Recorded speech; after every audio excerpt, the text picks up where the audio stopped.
Hello students, I am Sarita Chaudhary. Welcome back to my study from home for Standard 8 English channel. I hope you will be safe and fine. Today we are going to learn a new lesson, The Two Gentlemen of Verona. Now take your English book for Standard 8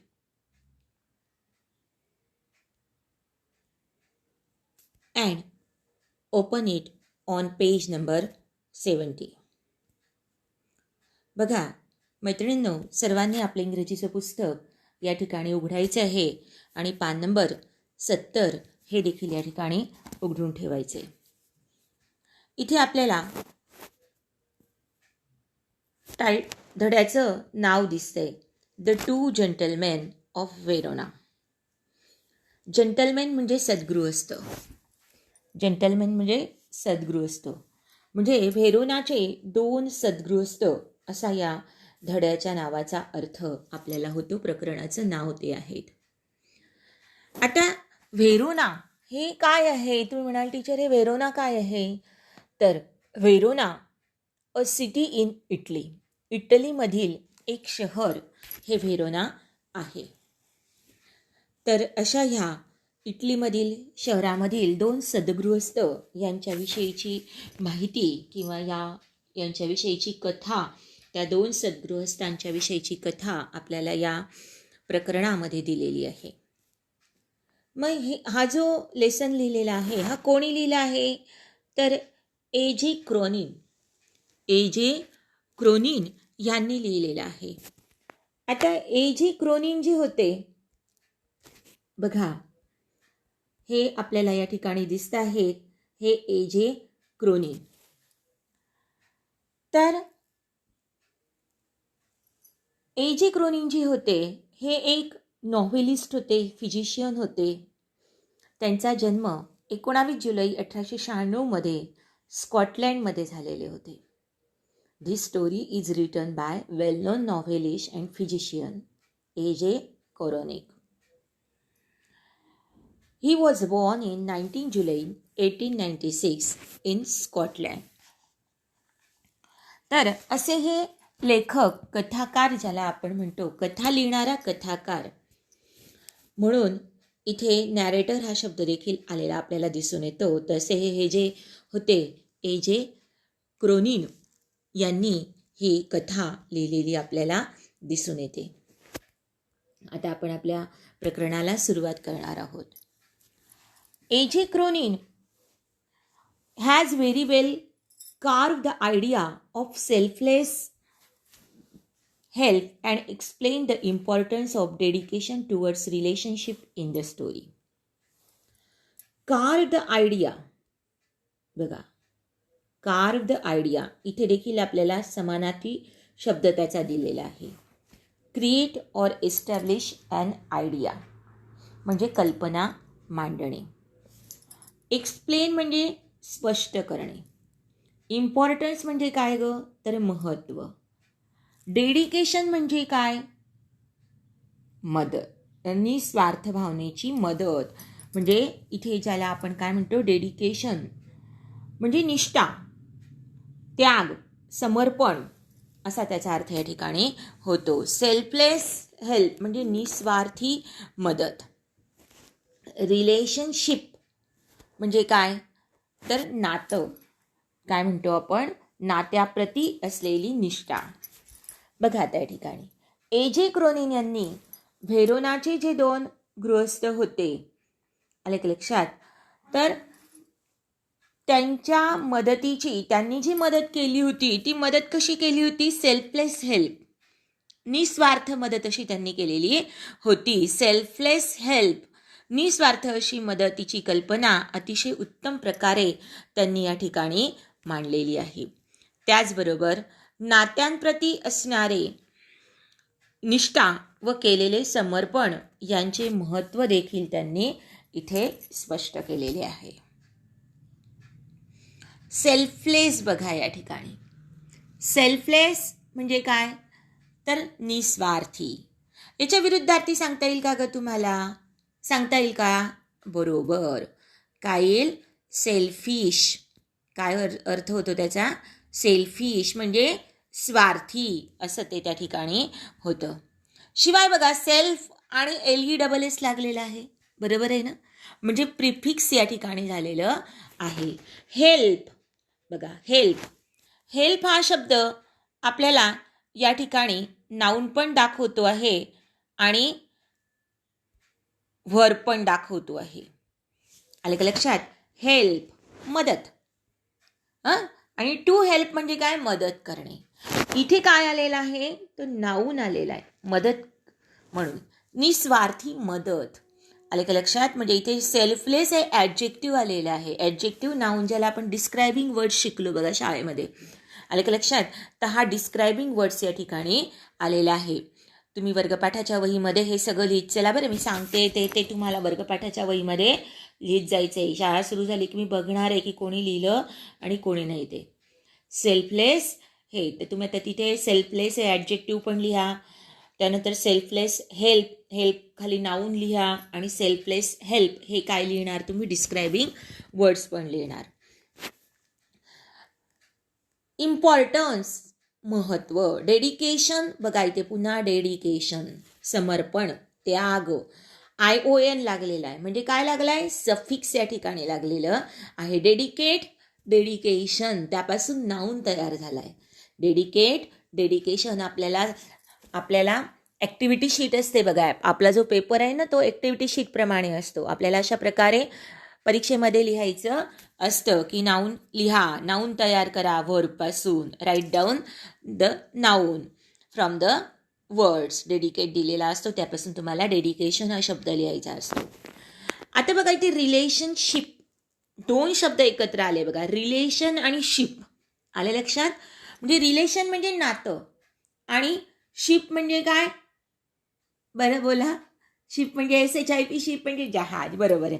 पण इथे या दोघांचा एकत्र शब्द relationship म्हणजे नात्यांप्रती असा तो शब्द तयार झालेला आहे. नात्यांप्रती म्हणजे इथे दोन शब्दांचं एकत्रीकरण झालेलं आहे. दोघांचाही स्वतंत्र अर्थ या ठिकाणी आहे आणि म्हणून इथे कंपाऊंड वर्ड्स हा तयार झालेला आपल्याला दिसतो. आपल्याला ॲक्टिव्हिटी शीटमध्ये येतं write down any 4 compound words from the passage. तर आपल्याला ते पॅरेग्राफमधून शोधून लिहिता आले पाहिजेत.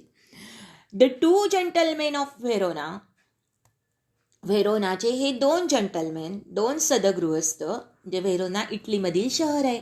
तर त्यातील हे 2 जेंटलमेन, 2 सद्गृहस्थ, तर त्यांच्या नात्याप्रती असलेली निष्ठा व त्यांनी केलेले समर्पण याचं महत्त्व या पाठामध्ये लेखकाने AJ क्रोनिन या नॅरेटरने कथाकाराने वर्णन केलेलं या ठिकाणी आहे. आता बघा the story revolves around the 2 boys named Niccolo and Jacopo who do numerous things to earn money only to pay for their sister's treatment who suffers from tuberculosis of the spine. आपण फक्त सुरुवातीला अर्थ बघून घेऊयाची. Revolves म्हणजे काय ग? तर फिरणे. रिव्हॉल्व्स म्हणजे काय? फिरणे. न्यूमरस म्हणजे काय? अनेकविध थिंग्स म्हणजे गोष्टी, म्हणजे वेगवेगळ्या गोष्टी. न्यूमर बघा त्याला OUS लागलेला आहे ना. न्यूमरस OUS काय लागलाय? प्रिफिक्स झालाय. थिंग्स म्हणजे वस्तू गोष्टी. नाऊन आहे ते, त्याचं ॲडजेक्टिव्ह का आलं? थिंग्स. कोणत्या गोष्टी? अनेकविध. म्हणजे न्यूमरस हे ॲडजेक्टिव्ह त्या ठिकाणी आलं. त्याचबरोबर OUS शब्द लागलाय म्हणजे ते प्रिफिक्स त्या ठिकाणी झालेलं आहे. टू अर्न म्हणजे मिळवणे. टू पे म्हणजे देणे. ट्रीटमेंट म्हणजे काय? औषधोपचार. ट्रीटमेंट म्हणजे औषधोपचार. ट्रीटला MENT लागलेला आहे म्हणजे इथे काय झालेलं आहे? नाऊन तयार झालेला आहे. काय तयार झालेलं आहे? नाऊन या ठिकाणी तयार झालेलं आहे. आपल्याला ते लिहिता आलं पाहिजे. त्याचबरोबर मेंट हा शब्द सफिक्स देखील त्या ठिकाणी लागलेला आहे. हू सफर्स म्हणजे त्रास होणे. From tuberculosis of the spine. आता ट्युबरक्युलोसिस ऑफ द स्पाईन म्हणजे काय ग? तर मणक्याचा क्षयरोग. An infectious disease which affects the spine, causing the person to suffer from back pain, weight loss and deformity of the spine, म्हणजे मणक्याचा क्षयरोग ज्याला आपण म्हणतो तो. स्पाईन म्हणजे मणके आणि ट्युबरक्युलोसिस म्हणजे क्षयरोग. तर आता आपण बघूया अर्थ. ही जी स्टोरी आहे, ही जी कथा आहे, ही कोणाभोवती फिरते आहे? रिव्हॉल्व्स म्हणजे फिरणे. Around the two boys name Niccolo and Jacopo. Jacopo आणि निकोलो या दोन मुलांभोवती ही कथा फिरत आहे. कोणते दोन मुलं ग?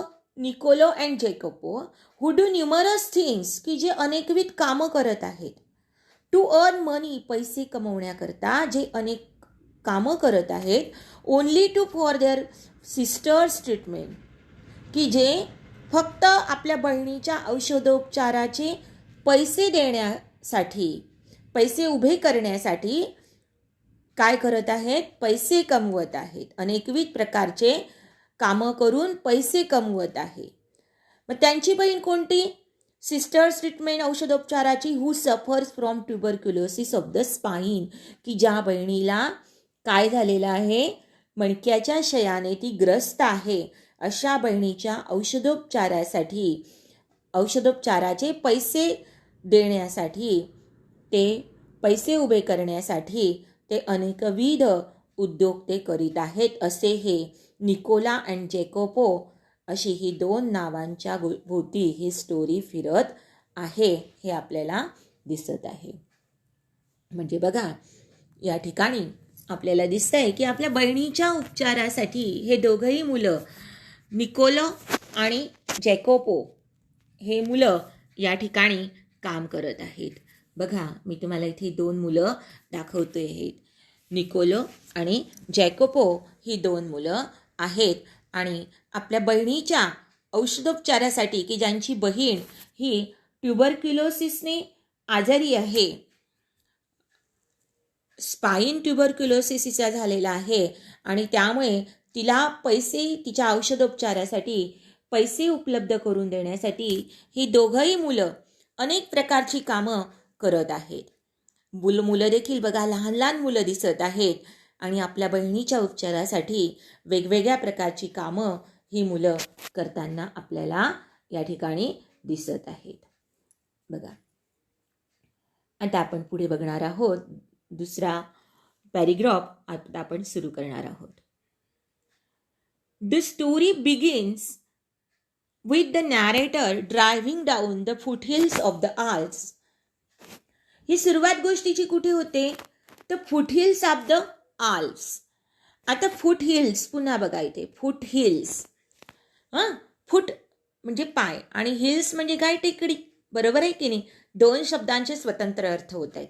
मग आता तुम्हाला काय सांगता येईल इथे? सांगा बरं. बरोबर, कंपाऊंड वर्ड्स आलेला आहे. तो कोणता शब्द आलेला आहे?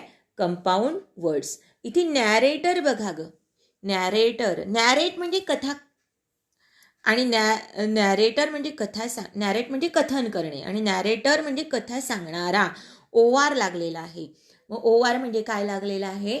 या ठिकाणी सफिक्स तयार झालेला आहे, त्याचं नाऊन या ठिकाणी झालेलं आहे. आल्प्स, आल्प्स हा पर्वत आहे बघा आणि या पर्वतामधनं गाडी ड्राईव्ह करीत लेखक हा चाललेला आहे. इथे मी तुम्हाला हा आल्प्स पर्वत आणि त्यातनं हे गाडी ड्राईव्ह करणारा काय आहे तो फुट हिल्स मधनं जो मार्ग आहे तिथनं तो गाडी ड्राईव्ह करत करत लेखक हा चाललेला आहे. कथाकार आल्प्स पर्वताच्या पायथ्याशी गाडी चालवत पोहोचतो. इथूनच या कथेला सुरुवात झाली. कथाकार इथून या रस्त्याने गाडी चालवत निघालेला आहे आणि इथेच त्याला त्या गावामध्ये कोण भेटतं? Here is when he first एन्काउंटर्स the two brothers selling wild strawberries. बघा इथे वाईल्ड स्ट्रॉबेरीज म्हणजे जंगली, काय म्हणतो आपण त्याला? स्ट्रॉबेरीज. इथे मी तुम्हाला जंगली स्ट्रॉबेरीज ह्या दाखवत आहेत. ह्या जंगली स्ट्रॉबेरीज आहेत. तर ह्या स्ट्रॉबेरीज कोण विकत असतं? ते दोघं भाऊ. कोणते दोघं भाऊ? तर हे निकोला आणि जॅकोपो हा विकत आहे. हे दोघंही भाऊ आपल्या बहिणीच्या औषधोपचारासाठी अनेक प्रकारची कामं करत आहेत. त्यामध्ये हे स्ट्रॉबेरी विकण्याचं काम देखील हे भाऊ करत आहेत. इथे आपली पुन्हा ही गोष्ट सुरू होते आहे. कथाकार तिथून निघालेला आहे, रस्त्याला लागलेला आहे. तो आल्प्स पर्वताच्या पायथ्याशी त्याची गाडी चालवत चालवत तो निघालेला आहे. Here is when he first encounters. Encounter इथे शब्द दिले आहे बघा. Meet face to face unexpectedly म्हणजे काय?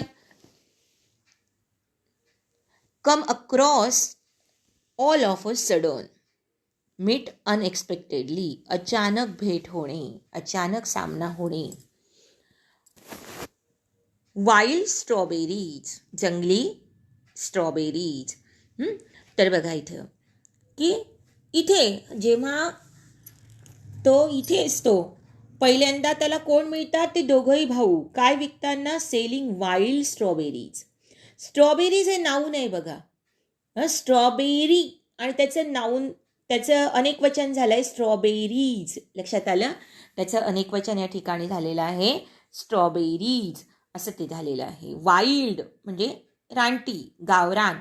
ॲडजेक्टिव्ह त्या ठिकाणी आलेलं आहे. टू ब्रदर्स भाऊ नाऊन आहे आणि टू हे तिथे ॲडजेक्टिव्ह त्या ठिकाणी आलेलं आपल्याला दिसून येतं.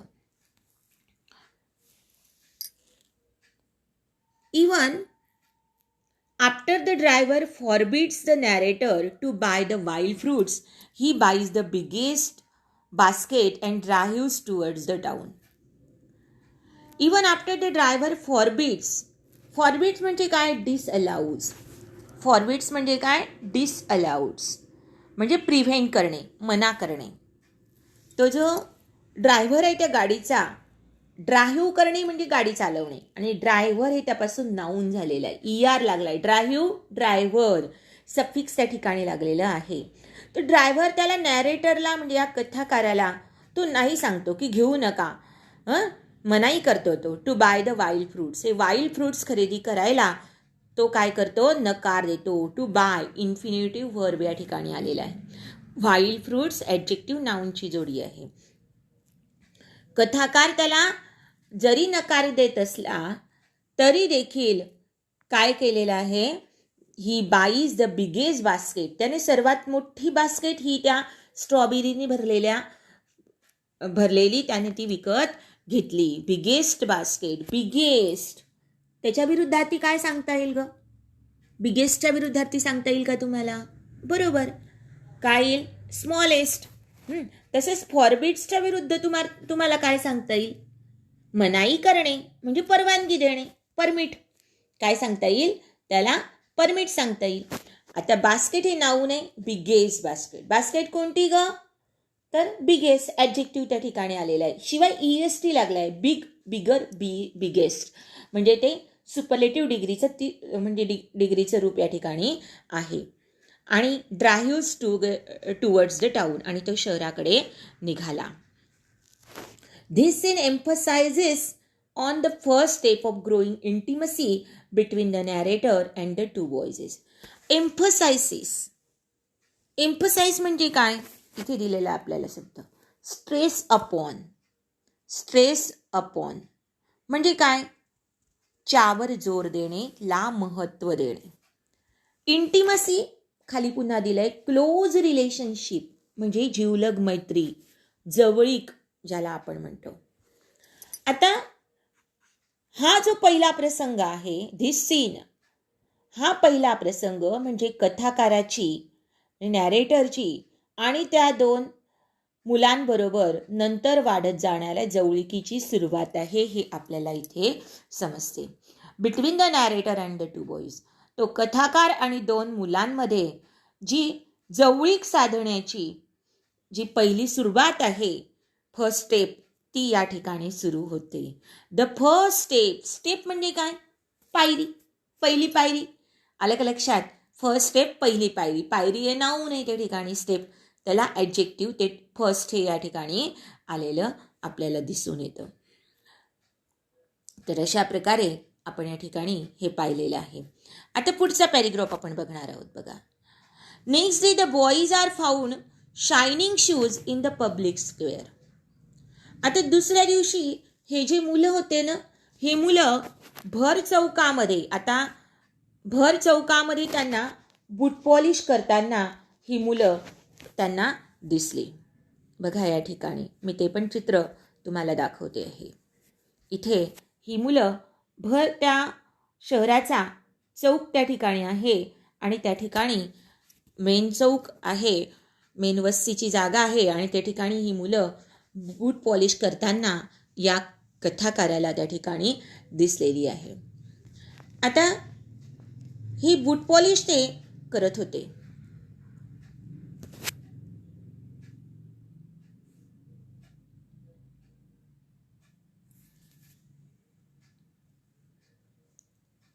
शायनिंग शूज, पुन्हा बघा काय आलेला इथं, शायनिंग शूज. लक्षात आलं तुमच्या?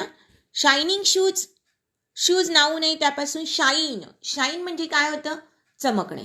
त्याला शायनिंग करणे म्हणजे चमकवत होते. शायनिंग ING लागलेला आहे, प्रेझेंट पार्टिसिपल या ठिकाणी आलेला आहे. म्हणजे काय झालेलं आहे ते present participle use as adjective झालेलं आहे. डिस्क्रायबिंग वर्ड्सचे त्या ठिकाणी आलेलं आहे. पब्लिक स्क्वेअर हे देखील या ठिकाणी काय आलेलं आहे, ॲडजेक्टिव्ह आणि नाऊनची जोडी या ठिकाणी आलेली आपल्याला दिसून येते. धिस अमेज द नॅरेटर. अमेज म्हणजे काय तर सरप्राईज, आश्चर्यचकित होणे. अमेज म्हणजे आश्चर्यचकित होणे. या गोष्टीमुळे पुन्हा तो नॅरेटर काय झाला, आश्चर्यचकित झाला. This is when they reveal the fact that they do numerous kinds of things to earn money. They reveal म्हणजे शो, मेक नोन. रिव्हील म्हणजे दाखवणे, उघड करणे, प्रकट करणे. डिस्क्लोज, आलं का लक्षात? तर अशा प्रकारे या सगळ्या याच्यावरून कथाकाराला तिथे आश्चर्य वाटते आणि इथे ती गोष्ट जी आहे ते कथाकाराच्या मनामध्ये त्यांच्याविषयी जी गोष्ट आहे ती बघा कशी आहे. Reveal the fact that they do numerous kinds of things to earn money. ते अनेकविध प्रकारची कामं करतात पैसे कमावण्यासाठी, पैसे मिळवण्यासाठी हे विविध उद्योग करीत असल्याचे यावेळी ते दोघंही त्यांना सांगत असतात. Here the narrator is shown to develop a soft corner for them in his heart.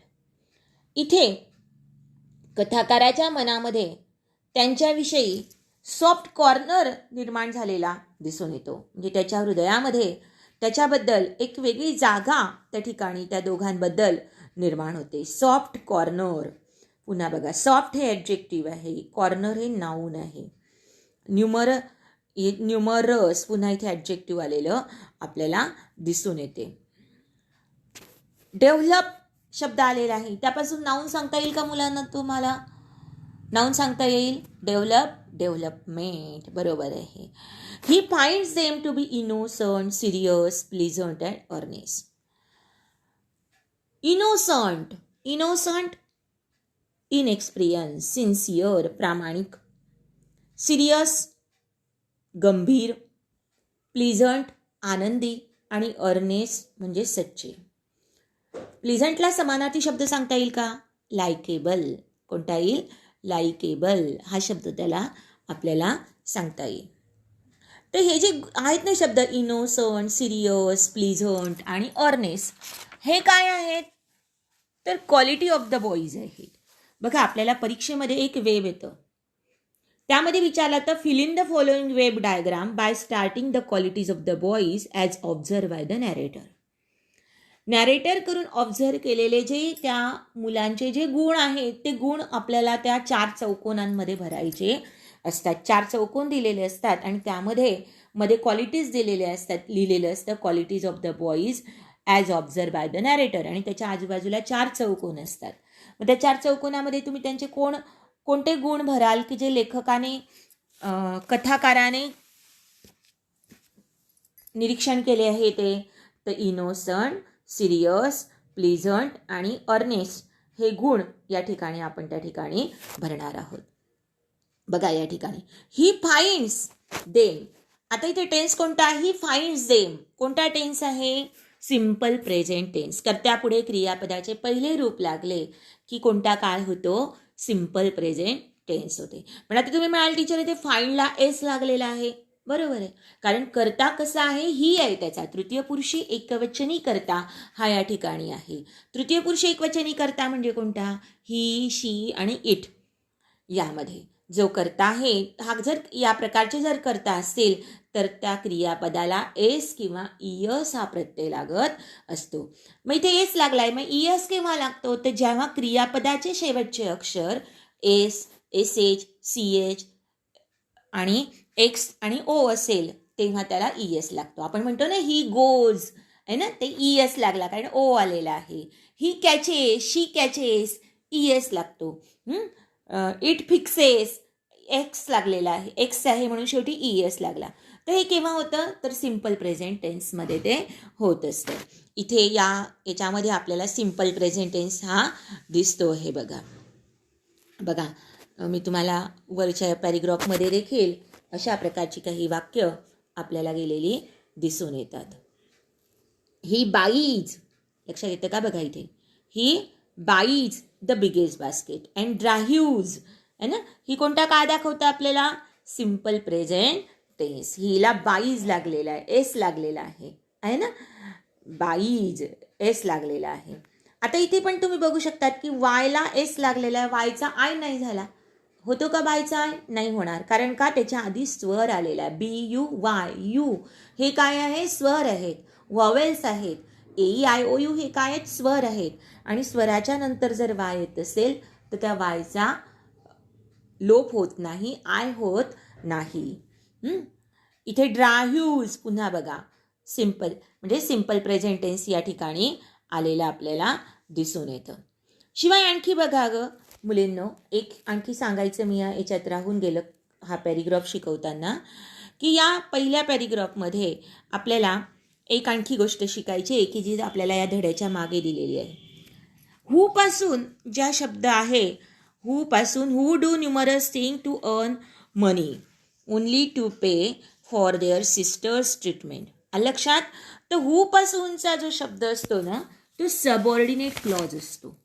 आलं का लक्षात? Who, when, that, although, what, where, when, whom, which हे जे शब्द आहेत ना, हे आता आपण काही शब्द काय वापरतो ग? तुम्हाला माहिती आहे. हू, व्हॉट, व्हेन, व्हेअर मी तुम्हाला शिकवलेलं आहे बघा वर्गामध्ये. आहेत ना? काय आहेत ते? इंट्रोगेटिव्ह प्रोनाऊन आहेत. पण इथे मात्र प्रश्न विचारला आहे का? नाही, ते वाक्याच्या मध्ये आलेले आहेत. म्हणजे ते रिलेटिव्ह प्रोनाऊन दाखवता येते. ते निकोला अँड जोकोपो यांच्यामधील संबंध, या न्यूमरस थिंगशी जे संबंध आहेत ते या ठिकाणी दाखवले आहेत, म्हणून त्याला रिलेटिव्ह प्रोनाऊन या ठिकाणी म्हणतो.